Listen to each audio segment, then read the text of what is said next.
Sir, ನಿಮ್ಮನ್ನು ನೋಡಕ್ಕೆ ಯಾರೋ ಬಂದಿದ್ದಾರೆ. ಕಳಿಸು ಅವ್ರನ್ನ. ಸರಿ ಸರ್.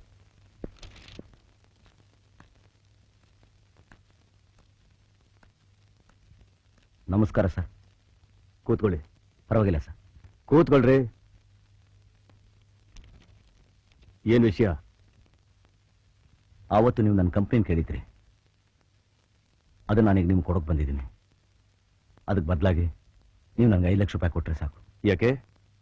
ನಿಮ್ಮ ಕಂಪ್ನಿ ಚೆನ್ನಾಗಿ ನಡೀತಾ ಇದೆಯಲ್ಲ? ಚೆನ್ನಾಗೇನೋ ನಡೀತಾನೆ ಇದೆ, ಆದರೆ ನಮ್ಮ ಸಂಸಾರ ತೊಂದರೆಯಲ್ಲಿದೆ ಸರ್. ನಮ್ಮ ಅಣ್ಣ ಕಷ್ಟದಲ್ಲಿ ಸಿಕ್ಕಾಕೊಂಡಿದ್ದಾರೆ. ಅವ್ರನ್ನ ಕಾಪಾಡಬೇಕು ಅಂತಂದ್ರೆ ನನ್ಗೆ 5 ಲಕ್ಷ ರೂಪಾಯಿ ಬೇಕೇ ಬೇಕು ಸರ್. ಚೇತನ್, ಸರ್ ಹೋಗಿ 5 ಲಕ್ಷ ಕ್ಯಾಶ್ ತಗೊಂಡ್ಬಾ. ನಿಮಗೆ ಹಣ ಕೊಡ್ತೀನಿ, ಆದ್ರೆ ನೀವು ನಿಮ್ಮ ಕಂಪ್ನಿ ಮಾರೋದು ಬೇಡ. ಅವತ್ತು ನೀವು ನಿಮ್ಮ ಸಂಸಾರದ ಬಗ್ಗೆ ಅಷ್ಟೊಂದು ಹೇಳಿ ಹೋದಾಗ ಅದೆಂತ ಒಗ್ಗಟ್ಟು ಅಂತ 10 ಜನರ ನಾನು ಕೇಳ್ಪಟ್ಟೆ. ಎಲ್ಲ ಅಂಟಮ್ಮನನ್ನು ರಾಮಲಕ್ಷ್ಮಣ ಹೋಲಿಸ್ತಾರೆ. ಅದೇ ಬೆನ್ನೆಲ್ ಬಿದ್ದವರು ಯಾವತ್ತಿದ್ರು ಪೂರ್ವ ಪಶ್ಚಿಮ ಅಂತ ನಿರೂಪಿಸ್ಕೋತಾರೆ. ನಿಜವಾದ ರಾಮಲಕ್ಷ್ಮಣರನ್ನ ನೋಡ್ಬೇಕು ಅಂದ್ರೆ ನಿಮ್ ಸಂಸಾರ ನೋಡ್ಬೇಕು, ನಿಮ್ಮಂತ ಅಂಟಮ್ಮಂದ್ರ ನೋಡ್ಬೇಕು. ಆವಾಗ ಗೊತ್ತಾಗುತ್ತೆ ನಿಜವಾದ ರಾಮಲಕ್ಷ್ಮಣರು ಹೇಗಿದ್ರು ಅಂತ. ಇವತ್ತು ಅಂತ ಸಂಸಾರ ಹೀಗಾಗಿದೆ ಅಂದ್ರೆ ನನ್ನ ಕೈಲಿ ತಡ್ಕೊಳಕ್ಕಾಗ್ತಾ ಇಲ್ಲ.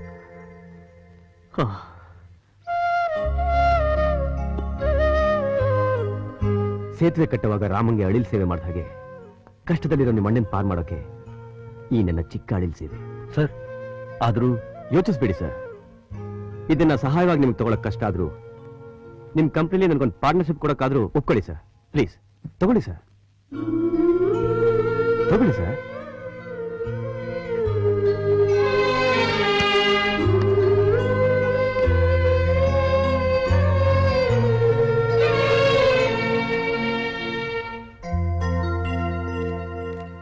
ತಗೊಳ್ಳಿ, ನಮ್ಮ ಅಣ್ಣನ ಕಡೆಯಿಂದ ನಿಮ್ಗೆ ಸೇರ್ಬೇಕಾದ 5 ಲಕ್ಷ ರೂಪಾಯಿ. ಅಲ್ವೋ? ಅಣ್ಣಂಗೆ ಒಳ್ಳೆ ತಮ್ಮ ಆಗ್ಬಿಟ್ರೆ ಸಾಕಾ? ಹೆಂಡತಿಗೆ ಒಳ್ಳೆ ಗಂಡಾಗಿರೋದು ಬೇಡವಾ? ಈ ರೀತಿ ಕೆಲಸ ಬಿಟ್ಟು ಬಂದು ನಿಂತಿದೆಯಲ್ಲ, ಆ ಹುಡುಗಿ ನಿನ್ ಬಗ್ಗೆ ಏನ್ ತಿಳ್ಕೊತಾಳೆ? ಹಾಗೆ ತಿಳ್ಕೊಳಕ್ ಏನಿದೆ ಬಾಬಾ? ಇಷ್ಟು ವರ್ಷ ಸಾಕಿ ಸಲಹಿದ್ ಅಣ್ಣನೇ ಅರೆಸ್ಟ್ ಮಾಡಿದಿದ್ರೆ ನಾನ್ ತಪ್ಪು ತಿಳ್ಕೊತಾ ಇದ್ದೆ. ಇವ್ರು ಕಳ್ಕೊಂಡಿದ್ ಕೆಲ್ಸ ಯಾವ ಮಹಾ, ಅದು ಹೋದ್ರೆ ಮತ್ತೊಂದು. ಪರವಾಗಿಲ್ಲಪ್ಪ, ಹೆಂಡತಿನ ಚೆನ್ನಾಗಿ ತಯಾರಿ ಮಾಡಿದ್ಯಾ. What is this? ಇಷ್ಟಕ್ಕೆಲ್ಲ ರಿಸೈನ್ ಮಾಡೋದ? Too bad. ಪೊಲೀಸ್ನವ್ರಿಗೆ ಸೆಂಟಿಮೆಂಟ್ ಇರ್ಕೂಡ್ದು ಅಂತ ಹೇಳೋದು ಇಟ್ಸ್ ಎ ಫಾರ್ಮಾಲಿಟಿ. ನಿಮ್ಮಂತ ಒಳ್ಳೆ ಆಫೀಸರ್ಸ್ ಅವಶ್ಯಕತೆ ಈ ಡಿಪಾರ್ಟ್ಮೆಂಟ್ಗೆ ತುಂಬಾ ಬೇಕಾಗಿದೆ. So there is no chance for accepting your resignation. ನಾಳೆಯಿಂದನೇ ಡ್ಯೂಟಿ ರಿಪೋರ್ಟ್ ಮಾಡ್ಕೊಳ್ಳಿ. ತಗೊಳ್ಳಿ ಪ್ಲೀಸ್, ತಗೊಳ್ಳಿ. Thank you sir. ಗುಡ್.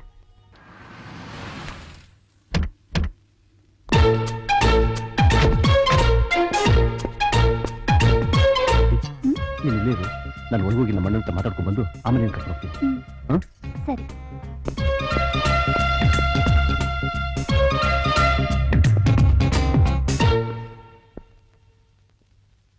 ಅಣ್ಣ. ಏನಪ್ಪ? ಅದೇ ಅಣ್ಣ, ನಾನೊಂದು ಇದು ಮಾಡಿದ್ದೀನಿ ಅಂತ ಹೇಳಿದ್ನಲ್ಲ, ಅದು ಬಂದಿದೆ. ಯಾವುದು? ಅದೇ ಅಣ್ಣ, ನನ್ನ ಹುಡುಗಿನ ಲವ್.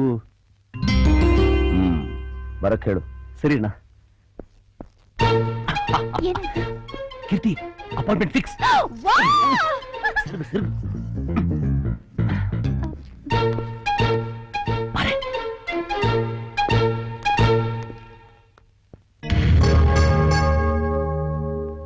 ಇದನ್ನ 6 ಭಾಗ ಮಾಡಿ 2 ದಿನ ತಗೋ, ಎಲ್ಲ ಸರಿ ಹೋಗುತ್ತೆ. ಕೀರ್ತಿ, ಅಣ್ಣ ನಮಸ್ಕಾರ ಮಾಡೆ. ನಮಸ್ತೆ. ಏನಯ್ಯ ನಮಸ್ಕಾರ ಒಂಥರ ಇದೆ? ಅದು ಮರ್ಯಾದೆ ಅಣ್ಣ, ಮರ್ಯಾದೆ. ಇವಳಿಗೆ ದೊಡ್ಡವ್ರು ಕಂಡ್ರೆ ಅಷ್ಟೊಂದು ಗೌರವ ಜಾಸ್ತಿ ಅಲ್ಲ? ಹೌದು. ನಿನ್ ಹೆಸರೇನಮ್ಮ? ಕೀರ್ತಿ. ಕೇಳಿಸ್ತೀರ? ಕೀರ್ತಿ ಅಣ್ಣ, ಕೀರ್ತಿ. ಪ್ರಪಂಚದಲ್ಲೇ ಅತಿ ಸುಂದರಿ ಈ ಕ್ಲಿಯೋಪಾಟ್ರ ನೋಡಿದ್ಯಾ? ಈಗ ನನ್ನ ನೋಡು. ಸುಳ್ಳು. ನಿನ್ನ ಪ್ರೀತಿಸ್ತಾರ ಹುಡುಗಿ ವಿಶ್ವದಲ್ಲೇ ಅತಿ ಸುಂದರಿ ಕ್ಲಿಯೋ ಪಾತ್ರ.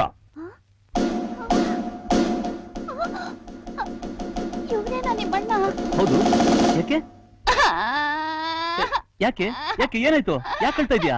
ಇವ್ರೆ ನಿಮ್ ಅಣ್ಣ ಅಂತ ಗೊತ್ತಿಲ್ದೆ ಗೊತ್ತಿಲ್ದೆ?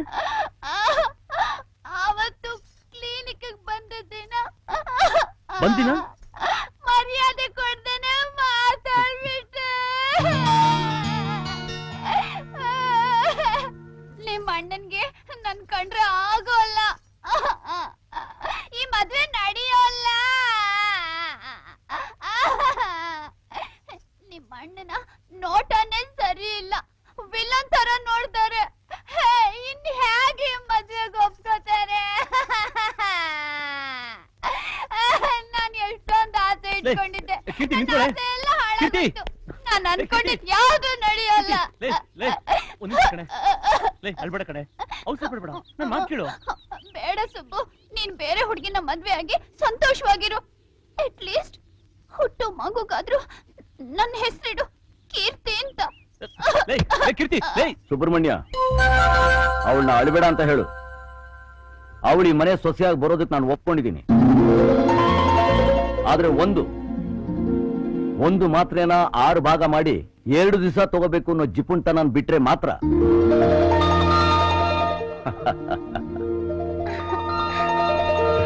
ದೇವ್ರು ನಿಮ್ಗೆ ಒಳ್ಳೇದ್ ಮಾಡ್ಲಿ. ಆದಷ್ಟು ಬೇಗ ನಿಮ್ಮ ಮನೆಯಿಂದ ಹಿರಿಯರನ್ನ ಕರ್ಕೊಂಬ. ಒಂದು ಒಳ್ಳೆ ದಿವಸ ನೋಡಿ ನಿಮ್ಮ ಮದುವೆ ಕಾರ್ಯ ಮುಗಿಸ್ಬೋದು.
ಏಯ್, ನನ್ನ ಮಾನ ಹರಾಜಾಕ್ಬಿಟ್ಟಿಯಲೆ.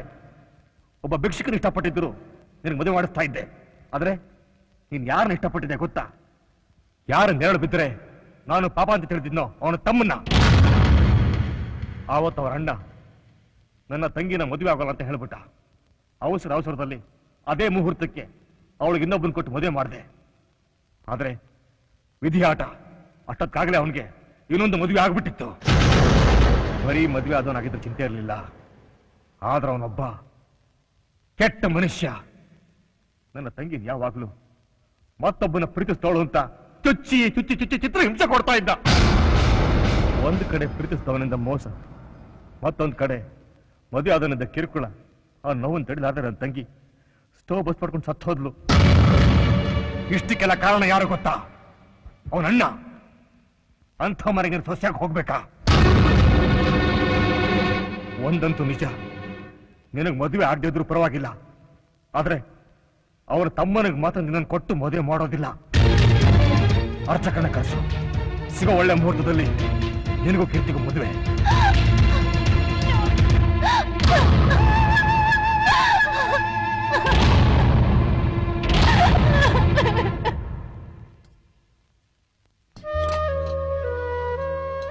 ಊಟ ಮಾಡಪ್ಪ.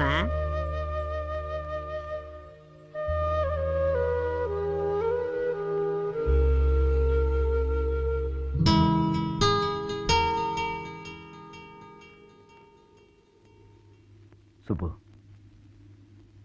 ಆ ಹುಡುಗಿ ಒಳ್ಳೆಯವಳು, ವಿದ್ಯಾವಂತೆ, ಈ ಮನೆಗೆ ತಕ್ಕ ಸೊಸೆ.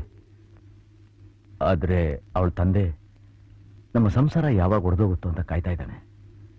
ಅಂಥವ್ರ ಮನೆಯಿಂದ ಆ ಹುಡುಗಿ ಈ ಮನೆಗೆ. ಇಲ್ಲಣ್ಣ, ನಾನು ಹುಡುಗಿನ ಮರ್ತು ಬಿಡ್ತೀನಿ.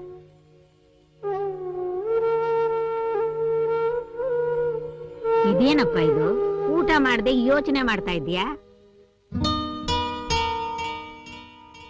ಅಯ್ಯೋ ಊಟ ಮಾಡ್ದೇನೆ ಕೈ ತೊಳೆದ್ಬಿಟ್ಟಿಲ್ಲಪ್ಪ.